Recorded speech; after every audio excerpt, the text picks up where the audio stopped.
I'm very excited to say that today we're joined virtually by two guests, Lola Weber and Nara Kim. So Lola has 13 years of experience campaigning throughout Asia to end the dog and cat meat trades. Based in Indonesia, Lola holds the position of Director for Ending Dog Meat at the Humane Society International, developing and implementing campaign and programmatic strategies throughout Vietnam, Indonesia, China, and South Korea. And Nara has been working with the Humane Society International since 2016 as the campaign manager for the anti-dog meat campaign in South Korea. Nara has assisted with the closure of 12 dog meat farms and dog slaughterhouses and markets in collaboration with industry workers, the authorities, and local animal protection groups and activists, rescuing over 2,000 dogs. She is working on public awareness campaigns and lobbying efforts to change hearts and minds at the political, public, and industry level. Without further ado, I would like to invite our tech support to start playing our presentation by Lola. Thank you, Charles.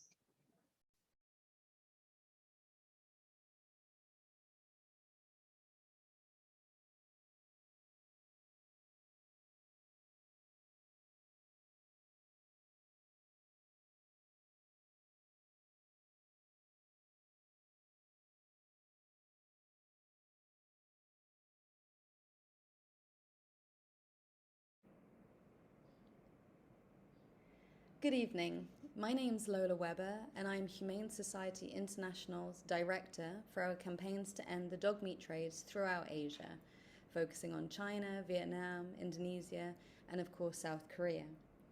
I've been based here in Indonesia for the last 10 years and working on these campaigns for nearly 13, recognizing the complex drivers and motivations for dog meat production and consumption, as well as those to end the practices that result in the production and slaughter of tens of millions of dogs each year throughout the region. So this evening, I'm honoured to be able to present to you our Models for Change program in South Korea, how and why we work with the industry we're trying to change.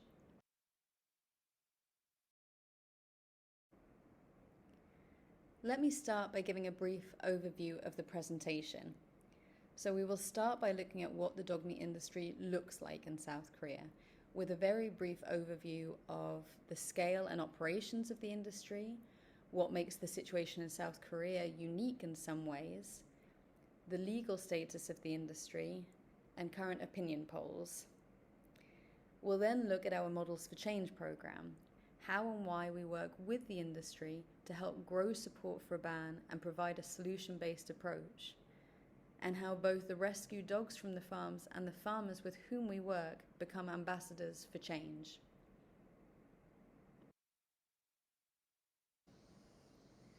Okay, so let's start by looking at some details regarding South Korea's dog meat industry. South Korea is unique in that it is the only country known in the world where dogs are raised on intensive farming facilities specifically for their meat.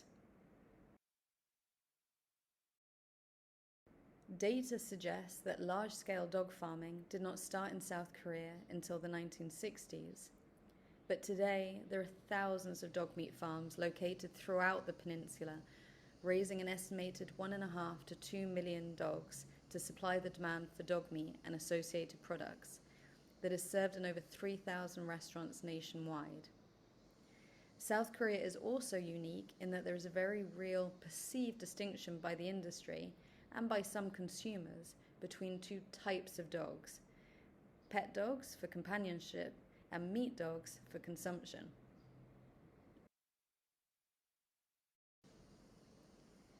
The industry claims that tosas and Jindo crosses, also referred to as Nuringi, shown on the screen here, with the tosas on the left of the screen and the Nuringi, or the Jindo crosses, on the right, should be categorized as meat dogs, raised exclusively for human consumption.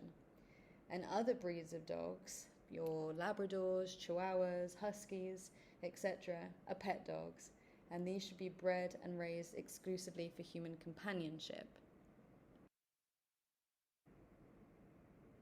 But we know that it is a myth that only certain types of dogs are raised and slaughtered for meat. In reality, the industry does not make any distinction, and all types of dogs are raised and slaughtered for meat. In fact, dogs bred for meat are often raised on the same farms as those being bred to supply the pet trade. But if these dogs are considered surplus or do not fit the criteria, they too can quickly fall into the category of meat dogs. We also find many dogs who've been abandoned by their owners, surrendered to dog meat farmers when they're no longer wanted, and many are still wearing collars and even know simple tricks that their former families had once taught them. But, most importantly, we know that there is no difference between any different types of dogs. A dog is a dog, and each and every single dog caught up in South Korea's dog meat industry suffers equally in an unimaginable way. And all dogs deserve to be equally protected from all forms of cruelty and abuse, and are all equally capable of becoming beloved and cherished family members. Okay, so let's have a look at conditions and practices used on dog meat farms, which are remarkably similar throughout South Korea, but the farms vary considerably in size, with some housing fewer than 100 dogs and other over 1,000. Overall, the conditions are similar to those for livestock animals kept in intensive farming facilities in Asia and throughout the world, and many of the animal welfare and health concerns are the same. Inadequate provision of suitable food, water and veterinary care, unhygienic conditions, and inadequate facilities to fulfill even the animal's most basic behavioral needs. Dogs on farms rarely, if ever, receive veterinary care.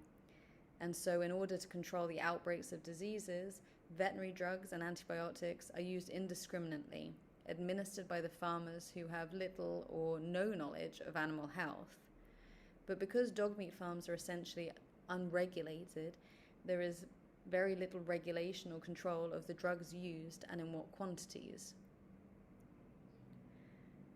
On the farms, dogs are housed in cages or tied with a short rope, often without any shelter.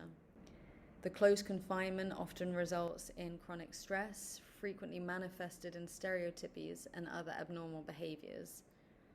Stress, combined with very poor hygiene, contributes to regular outbreaks of infectious diseases, including parvovirus, distemper, and some farms record mortality rates of anywhere between 10 to 40%.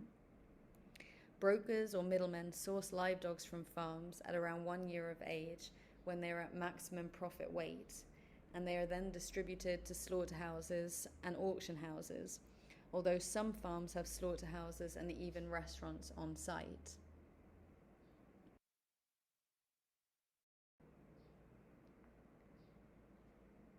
So, what is the legal status of the dog meat industry in South Korea? Well, despite the scale of the dog meat industry, it is neither explicitly legal nor is it prohibited. There is neither explicit recognition of dogs for food nor a clear ban on the production, sale or slaughter of dogs for food.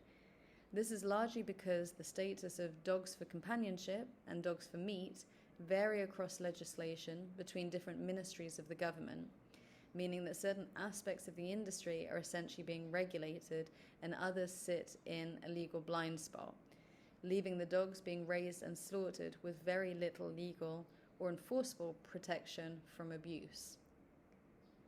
For example, dogs are currently classified as livestock by the Ministry for Food, Agriculture and Forestry and Fisheries, but not under regulations governing the raising, slaughtering and disposal of livestock and the processing, distribution and inspection of livestock products.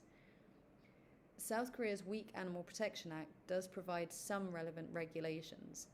For example, under the Animal Protection Act, it is prohibited to kill animals in a cruel manner, including hanging the animal by their neck, and states that killing in open areas such as on the street or in front of other animals of the same species is not permitted. However, the penalties are weak and very rarely enforced for dogs caught up in the industry, and these acts are still widely practiced.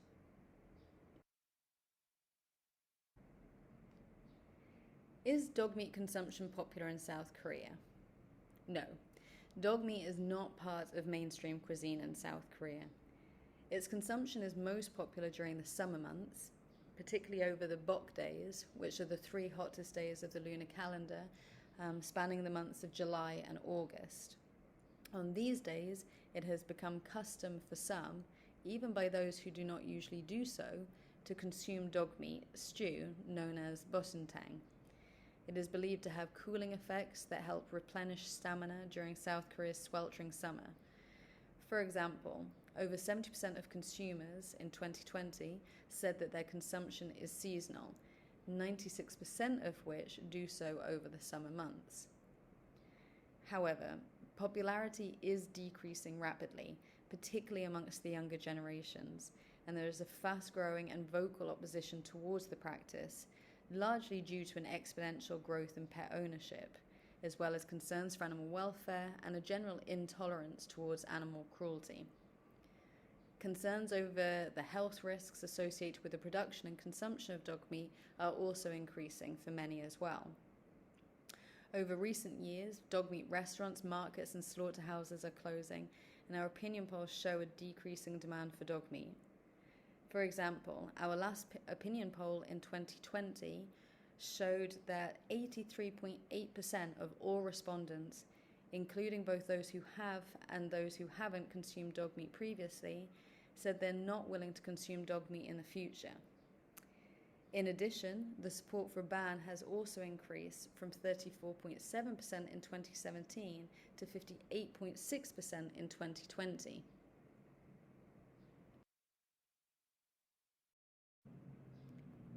Okay, so now let's look at a key component of Humane Society International's campaign to end the dog meat industry.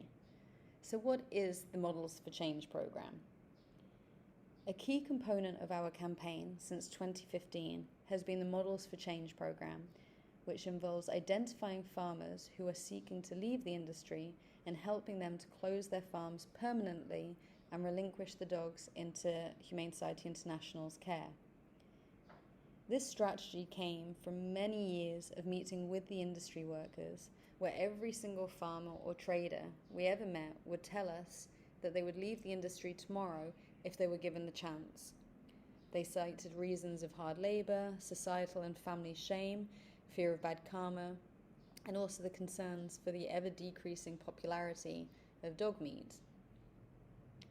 And as mentioned earlier, in Korea there was still a perception that there are these 2 types of dogs, pet dogs and meat dogs, which is used by the industry to appease growing concerns for animal welfare, particularly that of companion animals.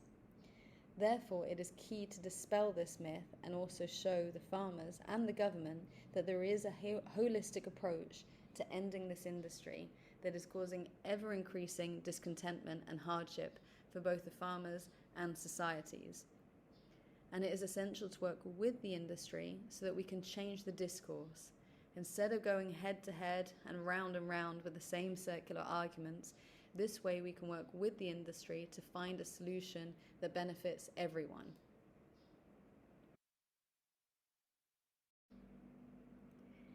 In this way, we can achieve 3 essential campaigning and lobbying goals.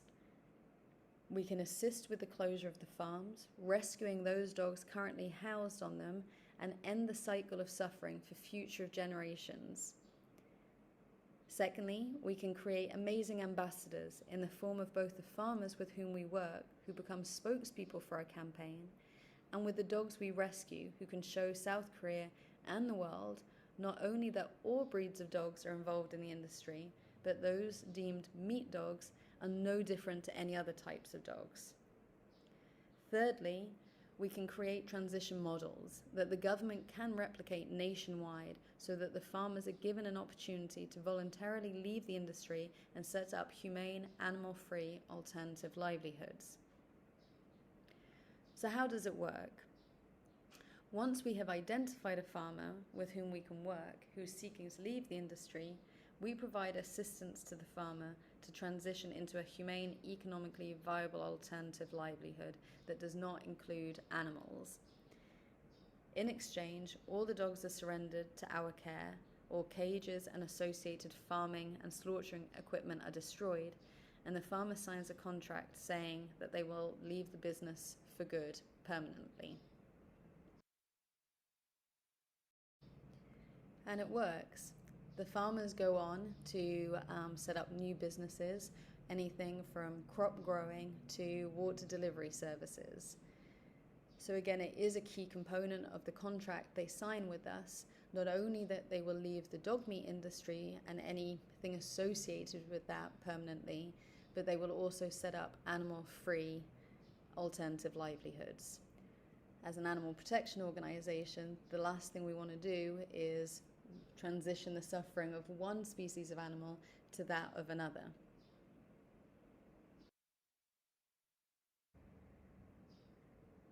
The process of closing the farms takes many months of working with the farmers to understand them and to build mutual trust.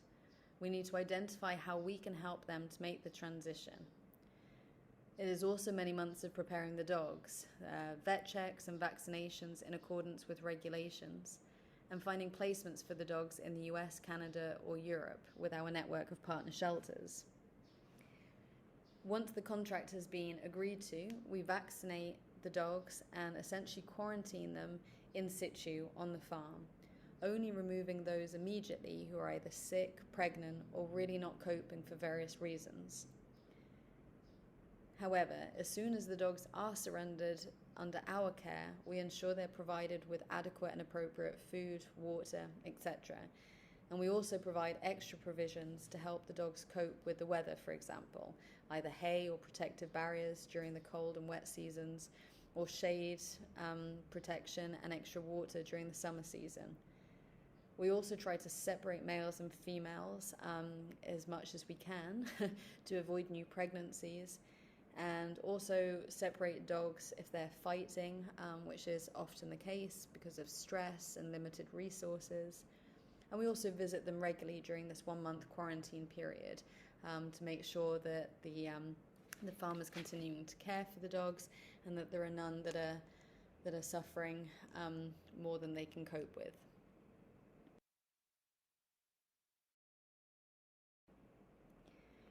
We always invite media, politicians, celebrities, etc. to come and witness the farm closures when we remove the dogs to be flown abroad for adoption. This way we can be 100% transparent, and the farmers provide interviews, making powerful tools to show the nation and the world the reality of the dog meat industry and the reality that it is a dying industry and the farmers want out. It's also an opportunity for us to really show the world what dog meat farming looks like. Many South Koreans may have heard of dog meat farming, but just like people in the West don't know what a chicken farm or a pig farm looks like, most South Koreans would never have visited or could truly imagine what a dog meat farm looks like. So by using the media, we can really show everyone the reality of it, and also really show that the industry is ready to transition into something new and better. As I mentioned earlier, the rescued dogs serve as amazing ambassadors in our public awareness campaigns in South Korea, and through social media and other media channels, HSI is gradually dispelling the misconceptions surrounding dogs on meat farms by showing the truth behind the trade and disseminating stories of the rescued dogs and how the rescued meat dogs, in inverted commas, that have been adopted into loving homes, showing that all dogs, regardless of breed or place of birth, are companion animals and should be equally protected from cruelty and exploitation.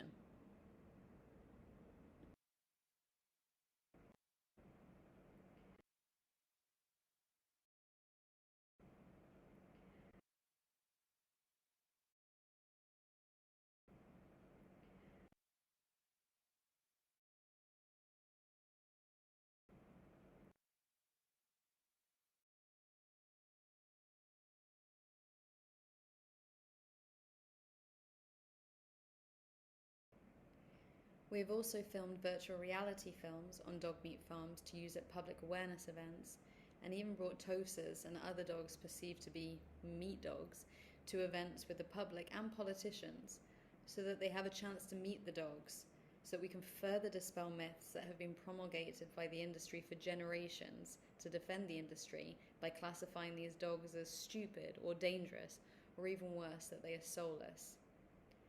And as a result, we are seeing real change in South Korea. Never before has the practice of dog meat production and consumption been questioned the way it is right now. People really are turning their backs on this industry and calling for an end.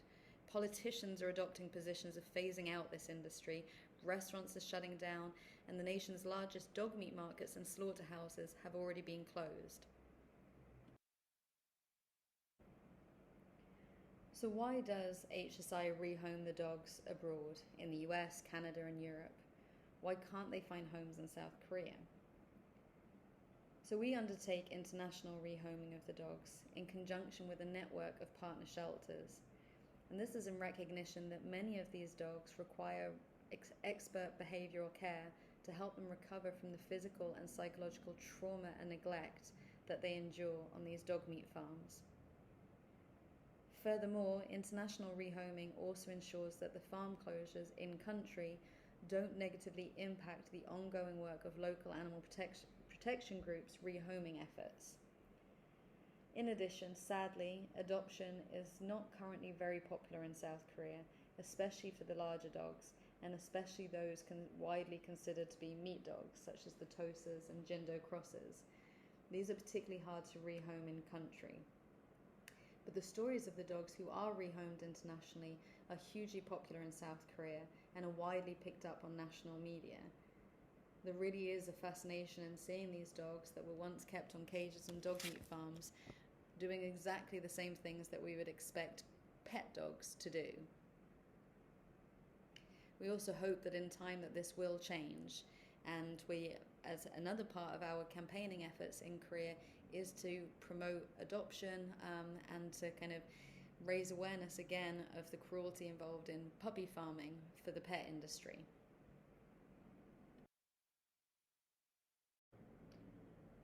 So before I end this presentation, I just really wanted to take the opportunity to reiterate that to date, no country has ever officially legalized or regulated the trade in dogs and cats for food, and no government or intergovernmental organization has ever devised a humane way of raising and slaughtering dogs or cats for commercial meat production, and any attempts to do so would be out of step with the rest of the world. However, an ever-growing number of countries, territories, cities, and regencies throughout the region and the world are passing progressive laws to ban the production, sale, consumption of dog meat on grounds of animal health, human health, and welfare. And this is in line with public sentiment as well as our knowledge of disease control requirements and commitments.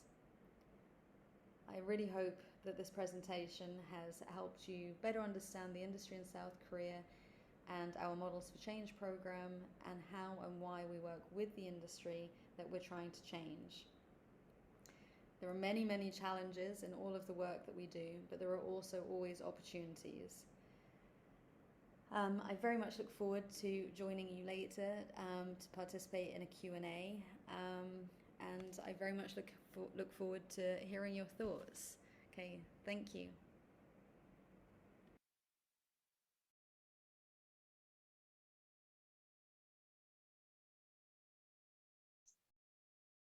Thank you so much, Charles, for playing the presentation. And I'd like to thank Lola for the very insightful presentation.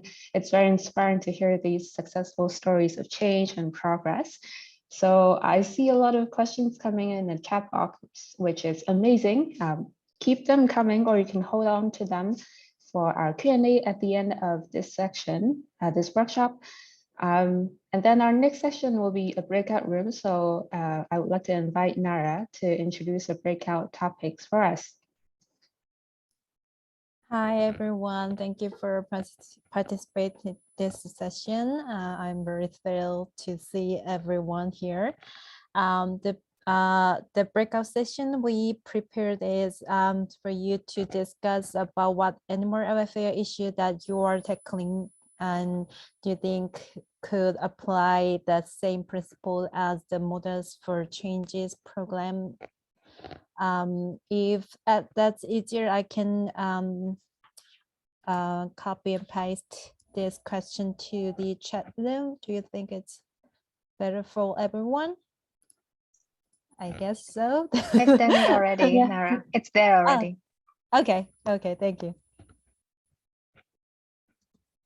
Great, thank you, Nara. So as you can all see, the topic is in the chat box. So what animal welfare issues do you think you could apply, or we can apply the same principles as the Models for Change program, that is finding a way to work with the industry that you want to try to end or change? Be able to unmute yourself. Hi. Yeah. Hi, thank you for hosting this. So because we're short on time, I'll dive right in. I was in room 1, and in room 1, there was Carla, who is based in Philippines and working with an animal welfare organization that is allowing people, that is focusing on pet guardianship and how to do it responsibly. She believes that the Models for Change framework can be applied to the kind of work they are doing over there, whereby, you know, like educating people about responsible pet guardianship, which allows them to take care of animals in their care better. And so by communicating with people, by doing awareness raising, that is something that they can do better in. I'm from Pakistan. I'm from Pakistan. I come from an Islamic, I come from a country that is grounded in Islamic values. So we are, as a society, we are very, very hostile to dogs. They are considered dirty, and they're forbidden. And so we have dog culling practices are very normal here. So I feel the Models for, and they primarily affect people from lower income communities, because they're the ones who have more access to public roads and to public transportation. And whereas people from high income have access to cars, right, and private transport, so they're not really interacting with stray dogs on the street. So I feel the Models for Change program can especially be used in schools that are based in lower income communities and schools that are being run by the government, to involve the community and educate them on better choices for their own health, for the prevention of rabies. So yeah, just educating them about about kinder practices towards dogs that can prevent rabies in the first place, and also vaccination programs and dog population management programs. There was Fajar from Indonesia in my group, and he's also from a Muslim country, and so their attitudes over there are also very similar. And so he believes that awareness raising is absolutely essential in changing attitudes. And that is where the Models of Change program can be applied. Like, there are no like concrete solutions as such, but awareness raising is essential, because they have also seen personally that when people do talk about the dog meat industry, for example, people are sympathetic about it, despite their own, despite societal attitudes towards dogs. And so we need, and so he believes that we need a holistic approach in with regards to animal welfare in our countries. Then there was Mina from Japan, who agreed and said that we need to raise awareness about the dog meat industry, especially in Japan, where people are not aware that they may be eating dog meat. And it is illegal to kill dogs over there, but it is legal to consume dog meat. And she believes that if we were to raise awareness about that, people might, in the process of becoming more aware about the issue, might also become vocal about it. And yeah, then there was someone whose name I don't know how to pronounce correctly, Lesnari from Thailand, but I could totally be butchering it, so I apologize, who was briefly able to contribute and tell us that they have heard that there are people, because of being in difficult financial situations, have sold dog meat. But yeah, so I'm gonna, thank you.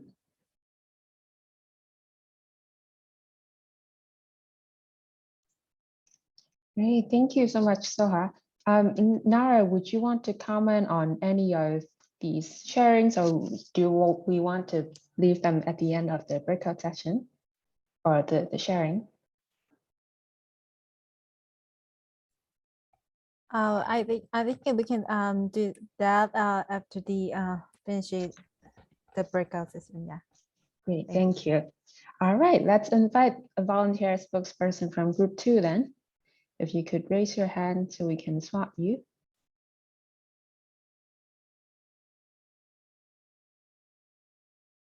I believe we have 3 people in group 2.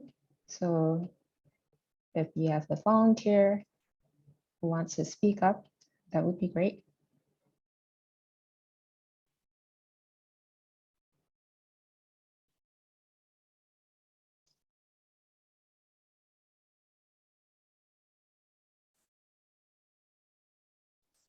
I see a hand. Pona, thank you. Let's. Can you unmute yourself? Did I successfully unmute? Okay. Sorry, it took so long to raise my hand. I'm on my iPad today because it's like 7. I joined at 7 in the morning. I was like, just join on my iPad. Yeah, so I couldn't figure out how to raise my hand. But I was in a room with Sally and Mia, and we basically just discussed issues that were important to us. And no, that's okay. I was like, were we in group 2? Yeah. Yeah, I mean, we weren't really focused on any central topic. We were just sort of talking about issues that were important to us. So I mentioned stuff that I learned from the presentation that I didn't know prior. Yeah, such as the distinction made between pet dogs and meat dogs. I had no idea about that. And we were sort of using that to talk about how that applies to the way people see other animals and the way they sort of perceive them as food or not food, which led us talking about other issues. Like I brought up issues in Canada where we ship horses off alive to Japan, stuff like that. And then I believe Mia was talking about the work that the Humane League does around chickens. And yeah, we were just basically talking about, I don't know if any of you have anything to add, but we were also expressing how excited we were to hear the answers to some of the questions that popped up in the chat during the presentation. So I believe that sort of sums it up.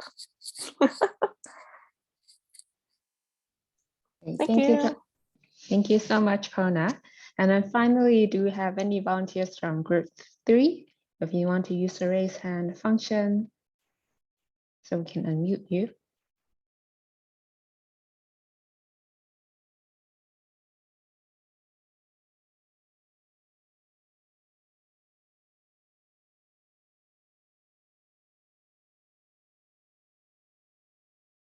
Don't be shy. Thanks, Kaho. Can you hear me okay? Great. I was in group 3 with Joaquin, Pin, and Charles. And like group 2, we're discussing different topics that were important to us. And I was sharing a story of my friend who's trying to reach out to a dairy farmer to transition to oat kind of industry or production. So I was kind of seeing a parallel between the model for change kind of framework, because she was trying to first identify the farmer who is interested in transitioning. And the farmer she found was actually, they were expressing that how labor intensive the production was, because the farm was owned by 2 female workers, and the dairy production is very labor intensive. And so that was a very good condition for them to kind of have that option, posed by someone else. And my friend was also kind of educating them on how exploitative it is for the cows. And luckily, the farmers also understood that issues. So I think it was very a good condition for both parties and the cows, in terms of like just transitioning to a different kind of industry. So I thought that was very cool, that like my friend kind of already like used that kind of models for change framework. And Charles and Pin and Hawking, we were also discussing how there is a human rights issues within slaughterhouse, and it might be difficult to reach out to those like bigger corporations, because they are, if we try to change kind of labor, like tackle labor issues within that system, they might not listen to us.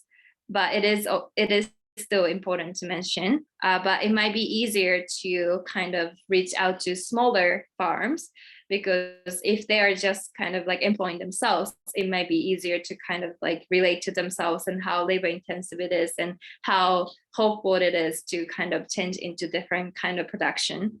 And Hawking also made a good point about finding a younger people who might be more open to kind of changing the livelihood and changing the traditional kind of way of making income. So yeah, I think that's what we discussed. If any of you wanted to add, please do.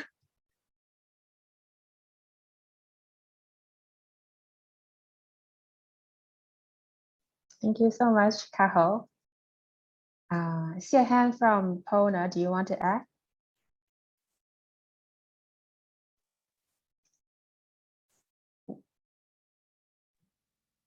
Am I on? Yeah, okay. I completely forgot to add, this is so important too, but Sally and Mia are both from the UK, and Sally did bring up the issue of, especially with dog meat, right? Going as a Western person to places like Asia and saying, hey, don't do that, as a, person from Europe or the West or whatever, seems weird to them. They wouldn't take that very well, because it's like, well, figure out your own issues with your pigs or whatever before you come here and tell us what to do. And it's like, so they were going about that, talking about that in the group, because they were both exchanging. I didn't say anything because I don't really work for an organization at the moment, so, but they do, and it's great that they were mindful of that sensitivity and issue. Thank you, Rona. That's very important. All right, thank you everyone for all of your participation and all of your great ideas. We'll now have about 10 minutes for Q&A. So I'll dive right in again. So first of all, a question from Kaho. So Kaho asks, she heard from a Chinese researcher that most dog meat farmers are in low-income regions. Is that the same case in South Korea? And if so, how does the economic hardship play in making it difficult for the farmers to transition to an industry that doesn't exploit animals? And how does HSI ensure that the farmers will get a stable income once transitioning? So that's a few sub questions that I've just placed them in the chat box for you now. Yeah, thank you so much, everyone. It was really interesting to hearing out everyone's thoughts during the breakout session, and that those questions are really interesting and important, and thank you for that. And first of all, most of the farmers we have been working with are really don't have a lot of income from the farm. That's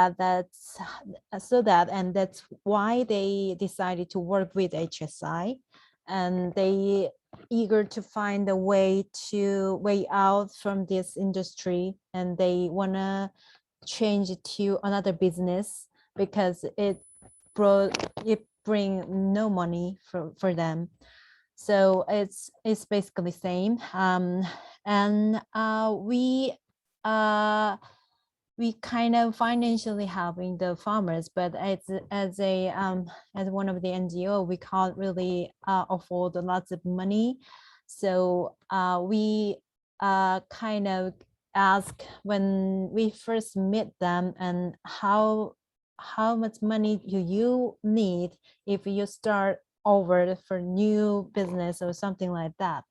So it's kind of like start money for them, not a lot. So they should start and they should research them by themselves. So that's why I really want this campaign to be part of government's plan for phase out, because government can help them realistically to find new career for them. But our former farmers are kind of, they found their new job by themselves. And because I obviously try a lot to help them out, but I'm not really expert of finding new jobs. So it's a little bit challenging for us. So we consult them, but they all of them has different background of career. So it's their choice. And it's hard to say if they have now stable income, but I am sure that they have better life before than before. Amazing. Thank you, Nara. And then the next question we have is from Joaquin. Joaquin asks, is Korea the largest dog meat consumer? And if so, why does China, or I guess in your opinion, why does China always get all the blame on this topic? I'm not really sure if Korea is the largest dog meat consumer, because as far as we found out from our poll, we have very few people who consume dog meat regularly. But I think all the countries who has same issue have been blaming from all over the world. So I don't really think it's specifically China, and I think we always have that as in myself as a Korean, and I always heard about if we go over, then some people say you eat dog meat, something like that. So it's not just on China, I think. Yeah. Great, thank you, Nara. And then we have some great questions from Soha. So let's tackle them one by one. So first of all, Soha wants to understand the history or culture behind the dog eating practices in South Korea. Why do you think this started in the first place? It's really a lot, and many years ago. It's in this history, and back then many people didn't really have any resources for getting protein, so they needed to choose to get from dogs. That's how it started. And there is another theory that dog meat came from China culture, but it's not confirmed yet. So that's how it started. It's like more than hundreds of years ago. So after that, it became kind of like habits. So I guess it's not really the thing we are very focused on as our culture. That's how I understand. Great, thank you, Nara. And then the next question is, why are these farms unregulated? It's really complicated, because it's this entire industry is within the legal limbo. So all the governments don't want to discuss about this issue, because it's very controversial and they don't want to touch it. They don't want to take side. So that's how it has been so far. But luckily we are having some progress at the moment within Korea, which is really nice. So I really hope it's finally we can meet our ultimate goal as banned dog meat trade. I would hope so too. And our next questions are, how do you identify farmers who are interested to transition, and how do you approach farmers and start a dialogue without being perceived as hostile? So after we've been working, after we worked with like several farmers, they have lots of farmer friends, obviously. So they come to them and ask them to introduce HSI because they also wanted to leave this industry. So that's how we keep working with the farmers. So which is really, really great because it can also secure some of the trust between the farmer and new farmer and HSI. That's how we find farmers, and sometimes the farmer contacted me as asking help, and it's the same story, like I want to get out of this industry, blah blah blah, something like that. And yeah, that I think that's also I answered this B3B as well, right? Yeah. Okay, thank you. And then our final question for today, I think it's a bit technical. So what kind of behavioral issues come up for dogs in such traumatic conditions? And do they require mental health care before they're sent for adoption, or is it an aspect that is dealt with post-adoption? So yeah, it's really true that we can find lots of traumatized dogs, but luckily we have amazing dogs overall. So I think more than 80% of our dogs were just fine, but we of course we needed to educate them to be able to normal dog, because they have never been a normal dog because they've been caged entire of their life. They don't really know what the treat is, what is the bad, how to drink water. So we have really lucky because we have lots of amazing partner shelters in US and Canada and UK. So they have been helped us a lot with during the process of recovering, dogs recovering process. And at the moment, after the pandemic, we have set up the temporary shelter in the US and Canada. So once dogs are arrived in the US, there are lots of specialists like behaviorists and trainers, something like that. So they assess their dogs' behavior, and we treat by the symptoms or their dog's condition. So yes, we before the adoption, so we educate and treat their trauma or physical health issue. Thank you so much, Nara. I do see some more questions in the chat box, and unfortunately, I don't think we have time to cover them all, but it's great that we have so many questions and ideas coming in. So I would like to share Nara's email address. It's in the chat box.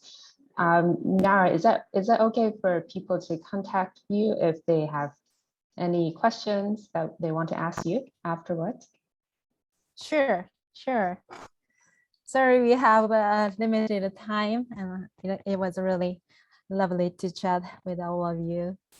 So feel free to reach out to me if you have any questions. Okay, thank you. It was lovely having you too. We're